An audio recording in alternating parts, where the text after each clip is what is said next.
Hey there folks, welcome back to the channel. We're diving into something deep today. What's the darkest side of humanity you've ever seen? Yeah, we're going there. Ever wondered about the weirdest, darkest things people do? That's what we're exploring. No filters, just raw truth. We're sharing stories that'll make you go, no way, that's real.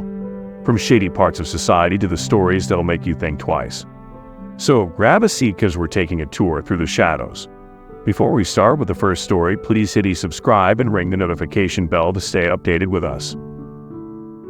Number 15. I was in the hospital. I was a sick kid, with a 3 or 4 year old. His mom had given him caustic soda in his bottle. It melted half his tongue away. He lived at a hospice with some nuns and he'd come in weekly have his tongue stretched in the hopes he'd be able to talk one day. He was cute as a button. I wonder how he's doing. He'd be in his 20s now. What's caustic soda?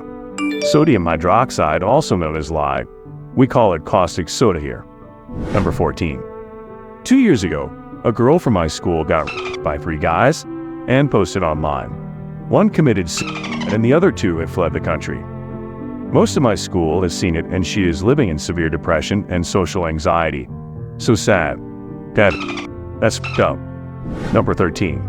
1983, watched a mob drag a man out of his car, beat him up, and set him on fire.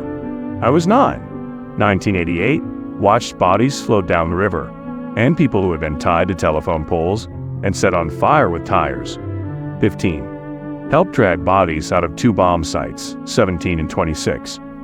Humanity sucks. E.T. Sri Lanka. I maintain we have a national level PTSD. Number 12. It's probably nothing compared to the other stories shared here, but what I witnessed is a testament to the darkness that can reside in some people's souls. So 3 years ago, I was driving the countryside on my way home. I was on a very quiet road when I noticed a group of ducks crossing the road, so I stopped to let them pass. Soon after, I saw an oncoming vehicle with a man driving towards me from the other side. I used my headlights to signal him to stop and let the ducks pass. He also saw the ducks because it seemed like he was responding to my request to stop.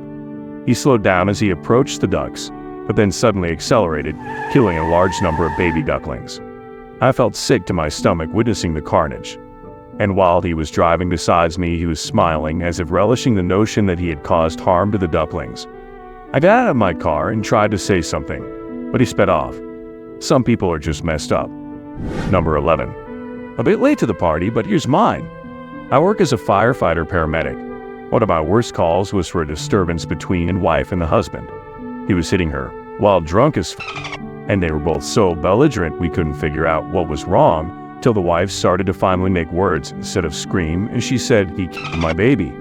We didn't know there was a child in the house. We hadn't even been in the house. We run inside and find the child in the crib. He drowned it by pouring paint over it, like buckets and buckets and buckets of paint. We tried CPR, but it was no use and the child was pronounced at the hospital. The origin of the murder and assault. She refused to give the drunk man a BJ. He killed their child for a BJ. Number 10. I was visiting family in Cambodia. We had a ceremony in my wife's village, and during I was told an old friend couldn't make it because he didn't feel well. We decided to pack up some food to bring to him. I had gotten used to the style house there, so it was a surprise to find a single house Western style. White picket fence, kids' toys on the lawn, garden. Sticks out like a sore thumb. We were actually going across the street to the ditch. Bamboo and mosquito net was haphazardly thrown around. Dirty dishes everywhere. A chicken in a much too small caged garbage. In the middle was a skeleton with skin over it. I couldn't believe a human still moves and talks in that state. He'd almost looked like a movie puppet. He spoke about his pending death and what his body will allow that day.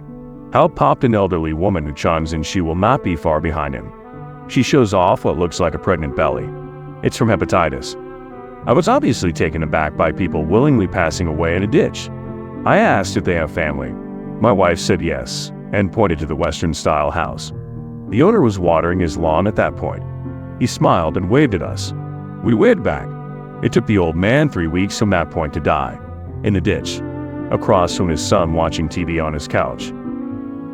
Number 9. I know this pales in comparison to all the f***ed up stuff in the thread, but I once heard some weird noises from a dumpster, opened it, and found, inside a plastic bag, 6 dog puppies, all cold as and pretty much passed out except the smallest one, who kept wailing and wailing.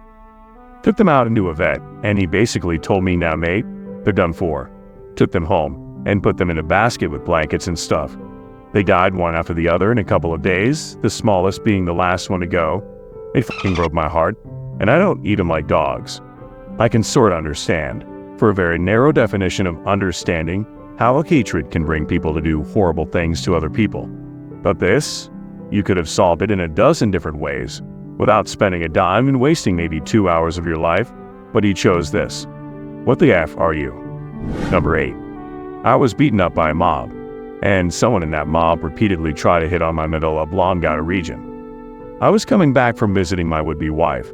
Our engagement was over. It was well past midnight. I had parked my car a bit away from my would-be's home because the would-be's neighbor had a newborn baby and I didn't want my car's sound to disturb the baby's sleep in the middle of the night. When I was walking back to my car, I found a group of youngsters gathered near the car. They asked me where I had gone. I told them.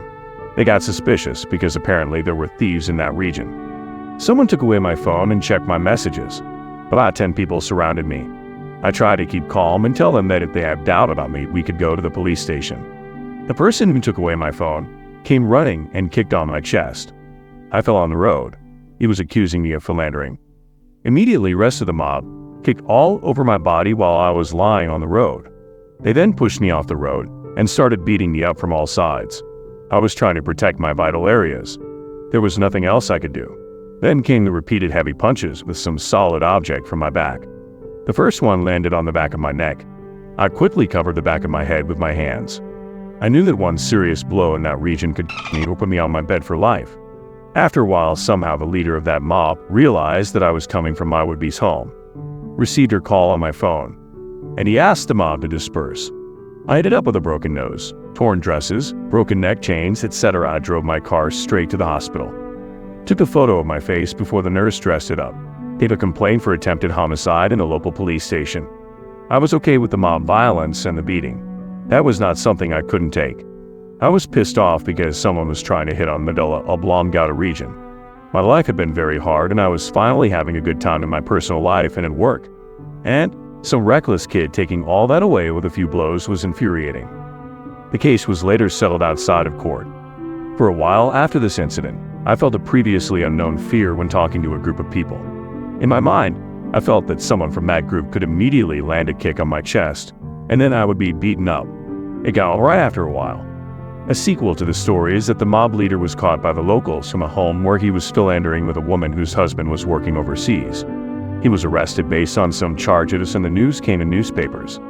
There was also a reference to the mob violence that I was a victim of in that news article. P.S. This gang was comprised of young Muslim men, some of them even under 18. The people who came to me in order to request a withdrawal of the case were from the local Islamic political party. Such a homogeneous group, of any religion, is a recent trend. Earlier friends group used to have people from all religions. Religion was not the criterion for friendship. They lack an external perspective and have no empathy for the other. I specifically think that violence is an easy option for such homogeneous groups because there is no second voice within the group. Thanks for reading. Number 7. I was a paramedic for 34 years. I've dealt with murders, rapes, hangings, people burned to cinders, children burned to cinders, self-inflicted slashed throats, cot deaths, drug overdoses by the dozen, etc., etc. So I guess I've seen more of the dark side of humanity than is good for anyone to see. How do you deal emotionally with a job like that? Number 6. Since the question asks about the things I have personally seen and not the things that happened in the world or are going on, I'll go with this. So this one time I found a sponge ball with a smiley face on it lying around in the ground. We have these here as stress-busting balls. This ground is a place where there have been fights between animal feeders and local residents. So without much thought, I picked up the ball and squished it cause well. It's spongy, you know. Guess what? My hand starts bleeding because there are a bunch of nails inside. I figured because of the altercations I've seen here before, someone put nails in the ball and threw it so some dog bites on it and gets hurt. I can even say if some dog did get hurt inside the mouth, and this perhaps is not a big deal considering the things we see every day. But for someone to take their anger out on an animal like that because they don't agree with people feeding them there, This act must come from the lowest, darkest side of their humanity. Number 5. There was this one woman with her daughter who lived around my neighborhood. She used to pimp herself out in order to feed her daughter and herself. Well, when she got old and wasn't attractive enough for the business to make a lot of money, she decided to start pimping out her 13 to 14-year-old daughter to old dude for money. I know it's tame compared to other stories, but it's fucked up. And what's even more fucked up is how often things like that happen. And other than that, all the Cardle videos are some of the other side of the darkest stuff humanity has to offer. Number 4. I used to work the nightlife scene. I saw a fair number of fights and other messed up. But the worst for me wasn't even graphic exactly. It was just traumatizing. I had a 15-minute conversation at 6 a.m. with a date rape victim who was trying to get her phone and purse back from the bar she remembered being at the night before. All she could remember was getting a drink and blacking out. She woke up in some guy's bed and ended up going to the ER and having a rape kit done, then had to go to the bar to try and find her stuff. Number 3. When I was 10 years old, my babysitter, at 16 years old, died in a traffic accident. She was also my neighbor's daughter. My neighbor, the girl's mom, was of course heartbroken. Since the girl who died was a popular girl, the address was in the newspaper so people knew where to send their respect letters. At the night of the condolences ceremony, burglars broke into my neighbor's home and stole whatever they could find, including stuff from her daughter who had just died. After finding out what happened, I developed a very dark and disgusted view of humanity from a young age. Number 2. ER doctor here. I once saw a 2-year-old child. He was the cutest boy I've ever seen. Green eyes, long curly blonde hair, and a very cheerful personality. Everybody in the ER loved him. Apparently, his parents left him without any food or water, and they went on vacation. A neighbor heard him crying and called the police. They broke in, found the boy, and took him to the ER. He was beaten up. There was blood dripping from his left ear. There were multiple other old wounds all around his body. And still, he just wanted to play with me. He just wanted some love.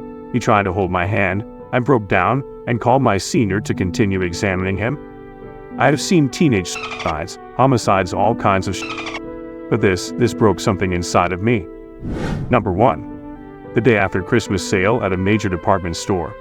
The gift wrap was half price. A woman keeled over onto the floor with what appeared to be a heart attack.